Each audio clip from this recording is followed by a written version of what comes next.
اعوذ باللہ من الشیطان الرجیم، بسم اللہ الرحمن الرحیم۔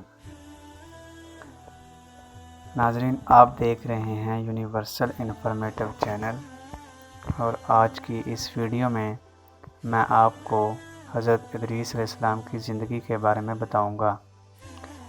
وجہ نام ادریس کی یہ ہے کہ پڑھانے کی کثرت کے سبب سے لقب آپ کا ادریس ہوا، اور علم نجوم آپ کے معجزات میں سے ہیں۔ وہ زمین پر عبادت کرتے، ان کو فرشتے آسمان پر لے جاتے۔ اللہ تعالیٰ نے فرمایا ترجمہ اور یاد کر کتاب میں ادریس کو کہ وہ تھا سچا نبی، ہر روز برہن سیتے، ہر دم سینے میں تسبیح پڑھتے تھے، اور وہ اجرت سلائی کی کسی سے نہ لیتے۔ ایک روز کا ذکر ہے کہ وہ اپنے کام سے فراغت پا کر بیٹھے تھے کہ اسی وقت ملک الموت بآرزوئے تمام امر الہی سے آدمی کی صورت بن کر مہمان کے طور پر حضرت ادریس علیہ السلام کے دروازے پر آ پہنچے۔ حضرت صائم الدہر تھے۔ جب شام ہوتی تو افطار کرتے وقت کھانا آپ کا بہشت سے آتا تھا، جس قدر چاہتے کھا لیتے، باقی کھانا پھر بہشت میں چلا جاتا۔ اسی دن کا کھانا جب بہشت سے آیا تو حضرت ادریس علیہ السلام نے وہ کھانا اس مسافر کو پیش کر دیا۔ مسافر نے کچھ نہ کھایا، قدم قدم پر عبادت کرتا رہا۔ حضرت ادریس علیہ السلام ان کا یہ حال دیکھ کر متعجب ہوئے کہ یہ کون شخص ہے۔ جب روز روشن ہوا، حضرت ادریس علیہ السلام نے ان سے کہا کہ اے مسافر، تو میرے ساتھ چل، خدا کی قدرت صحرا میں جا کر دیکھو۔ تب دونوں بزرگ گھر سے میدان کی طرف نکلے، جاتے جاتے ایک گیہوں کے کھیت میں جا پہنچے۔ حضرت ملک الموت نے کہا، چلو اس کھیت سے چند گوشے گیہوں کے لے کر ہم تم مل کر کھائیں۔ حضرت ادریس علیہ السلام نے فرمایا، عجب ہے، تو نے سب گزشتہ کو حلال نہ کھایا اور اب حرام کھانا چاہتا ہے۔ پھر وہاں سے دونوں بزرگ ایک دوسرے باغ میں جا پہنچے، اور وہاں بھی انگور دیکھ کر حضرت اسرائیل علیہ السلام نے کھانے کا قصد کیا۔ حضرت ادریس علیہ السلام نے فرمایا، تصرف ملک کے غیر میں حرام ہے۔ پھر جاتے جاتے ایک بکری دیکھ کر اسرائیل نے کھانے کا ارادہ کیا۔ پھر حضرت ادریس علیہ السلام نے کہا، بیگانی بکری کو ذبح کر کے کھانا ممنوع ہے۔ اس طرح 3 روز تک دونوں باہم گفتگو کرتے رہے۔ جب ادریس علیہ السلام نے معلوم کیا کہ یہ شخص کون ہے اور بنی آدم میں سے تو معلوم نہیں ہوتا، تب حضرت نے فرمایا کہ خدا کے واسطے ظاہر تو کرو کہ تم کون ہو۔ اس نے عرض کیا کہ میں اسرائیل ہوں۔ تب حضرت ادریس علیہ السلام نے فرمایا، بھائی، کیا سب مخلوقات کی جان تم ہی قبض کرتے ہو؟ انہوں نے کہا، ہاں۔ حضرت ادریس علیہ السلام نے فرمایا کہ شاید تم میری جان قبض کرنے کے لیے آئے ہو۔ انہوں نے کہا، نہیں، میں تو تمہارے ساتھ خوش طبعی کرنے آیا ہوں۔ حضرت ادریس علیہ السلام نے کہا، آج 3 دن سے تو میرے ساتھ ہے، اس عرصے میں تو نے کسی کی جان قبض کی ہے؟ وہ بولے، ترجمہ، فرشتے نے کہا، کل جان قبض کرنا ارے میرے ہاتھ میں ایسے ہے جیسا کہ تمہارے دونوں ہاتھوں کے نیچے روٹی رکھی ہوئی ہو، یعنی جس کو اجل آنی ہے۔ اللہ تعالیٰ کے حکم سے ہاتھ بڑھا کر اس کی جان قبض کر لیتا ہوں۔ اور بولے، اے ادریس، میں چاہتا ہوں کہ تیرے ساتھ رشتہ برادری کاتب کروں گا، تاکہ تلخی جان کنی ایک بار کی تو مجھ کو چکھا دے، تاکہ خوف اور عبرت مجھے زیادہ ہو۔ پھر عبادت اپنے خالق کی زیادہ کروں۔ ملک الموت نے کہا، بے رجا الہی کسی کی جان قبض نہیں کر سکتا۔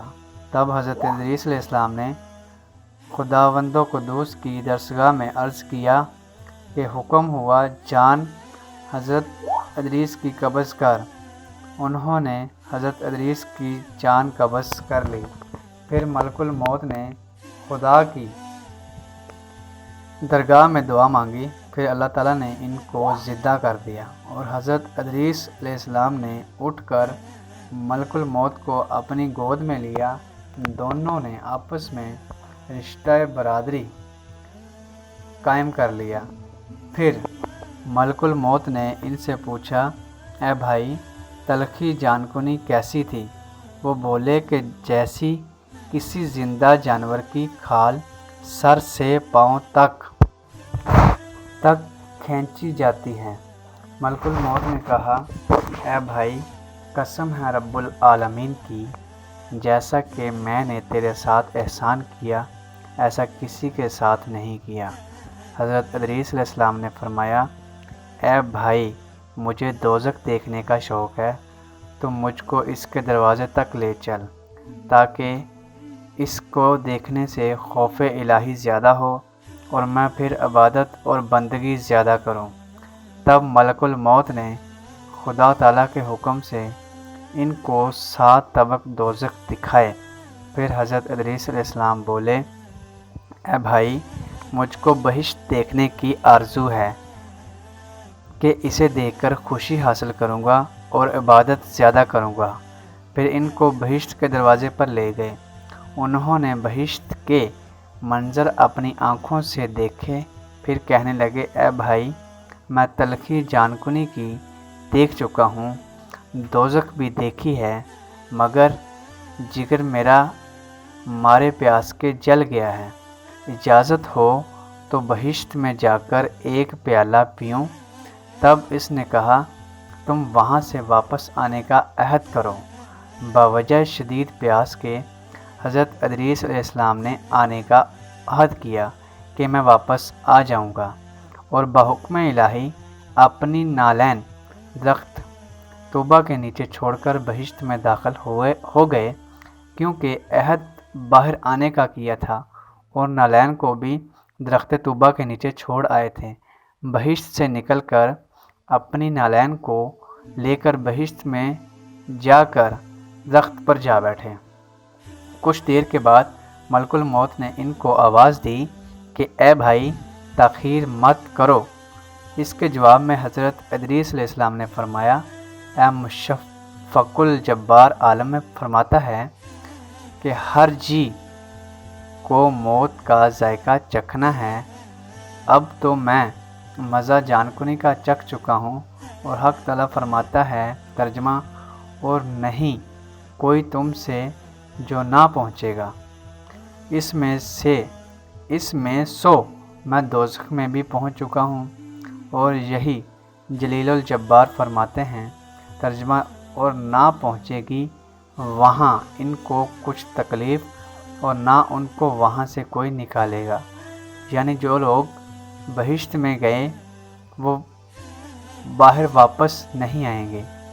اے بھائی، میں اب ہرگز باہر نہیں آنے کا۔ درگاہ باری سے آواز آئی، اے اسرائیل، تو حضرت ادریس علیہ السلام کو چھوڑ کر چلا جا، میں نے ان کی تقدیر میں بھی لکھا تھا۔ حضرت ادریس علیہ السلام کو موت کا ذائقہ چکھ کر دوزخ بھی دیکھ کر جنت میں جا رہے تھے۔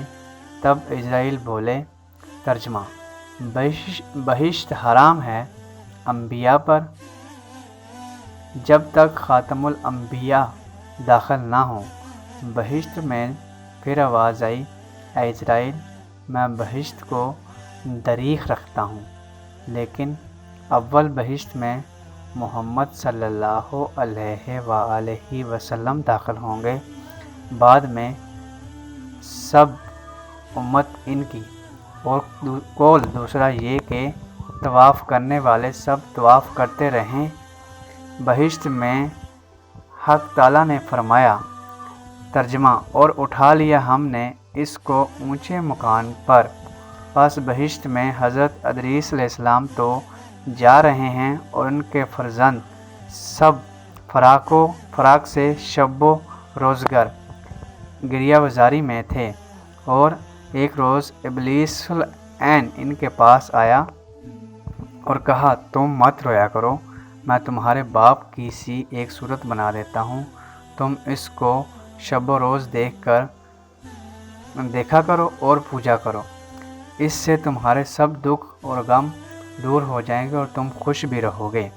ابلیس نے ایک ایسی صورت بنائی کہ ان کی شکل میں اور اس شکل میں کوئی فرق نہ تھا، صرف اتنا ہی فرق تھا کہ یہ صورت بات نہ کرتی تھی اور وہ لوگ اس صورت کو پوجا کرتے تھے، یہاں تک کہ رفتہ رفتہ بت پرستی تمام عالم میں پھیل گئی۔ مشرق سے مغرب تک یہ رواج جاری رہا اور کوئی آدمی اللہ تعالیٰ کو نہ جانتا تھا۔ علم و عمل میں ان میں سے مقصود تھا، بعد وہ خدا تعالیٰ نے حضرت نوح علیہ السلام کو ان پر پیغمبر بنا کر بھیجا تاکہ ان کو راہ ہدایت بتا سکیں۔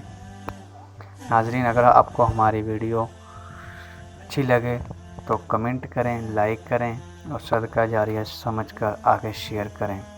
شکریہ۔ وما علینا الا البلاغ المبین۔